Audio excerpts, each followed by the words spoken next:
Hello once again, watchers of good movies. My name is Nick Pell, and this is my review of Pet Sematary. Now, just like the creatures in this film, my channel is being revived with this review, I guess. More info on that coming later. But just laying down the groundwork quick, I have not read the original book, Pet Sematary by Stephen King, nor have I watched the original film. So going into this film, I knew very little aside from what the trailer showed me, which was kind of a lot, actually. General premise is that we have this family. Father is played by Jason Clarke, and they move to this secluded little house in the middle of the woods because their home life is getting too hectic in the city, I guess, because both parents are working and they're not paying enough attention to their daughter and their son. So they move out to the middle of nowhere so they're not as hectic and their lives are easier.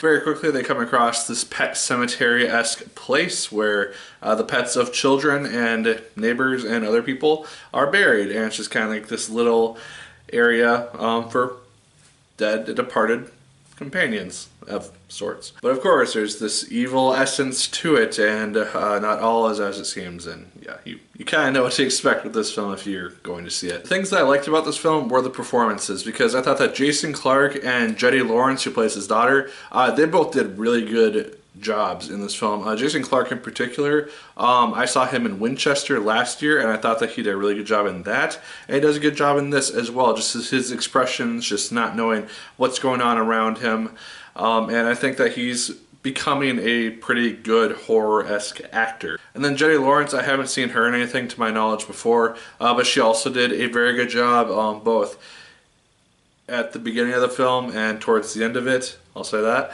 And I enjoyed seeing her performance in both cases because it's kind of like a dual character type of thing. I thought the atmosphere was also pretty well established. It has this really horror, creepy, evil essence to it, and you just never really know what's going to happen, especially when you have Jason Clarke's character being led to this other, more mysterious area of the pet cemetery by his neighbor. It's just kind of just gives this really creepy vibe to it, and it makes it seem like there's things in the woods which you never really see on screen, but it kind of just gives this really creepy atmosphere, like there's more to the story than we really get to see. And unfortunately, that's kind of where my liking of this film kind of ends, because I thought that the beginning of the film was very slow paced for me. Like it gets to the pet cemetery stuff kind of quickly, and it just kind of slows way down until the third act, where it just kind of just buckles to the end really, really quickly. And in that regard, the story is just kind of blah for me personally. It doesn't really do a lot for me. I thought the ending was kind of just weird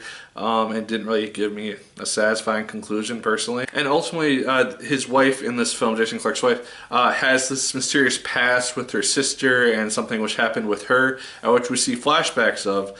So it almost felt like two different films were going on at the same time, because that could have been a film in and of itself. And yet we have basically Jason Clarke dealing with the pet cemetery stuff and her dealing with this possession past thing that she had to deal with as a kid, and that coming back to haunt her.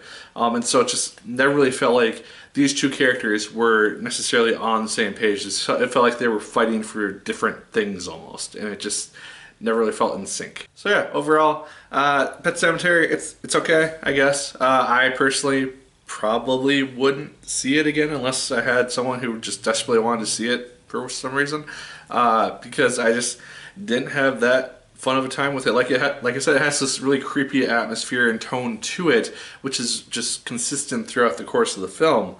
But I just felt like the story was just kind of not that good, and I can't help but compare Stephen King adaptations now to It, because I thought that It was just fantastic when it came out 2 years ago, and I'm hoping that the sequel this year is just as good, and so it's just really tough to not compare it to that film, because it's just a really well done adaptation, and this, in my opinion, was not. Although I have not read the book, so I have no idea how close it is adapted, but if the book's anything like this, it's probably not going to be one that I want to read anytime soon. But let me know your thoughts of Pet Sematary in the comments down below. I'd love to hear your thoughts on it. Make sure to like, subscribe, hit that notification bell if you want to see any new videos that I'll be putting out soonish.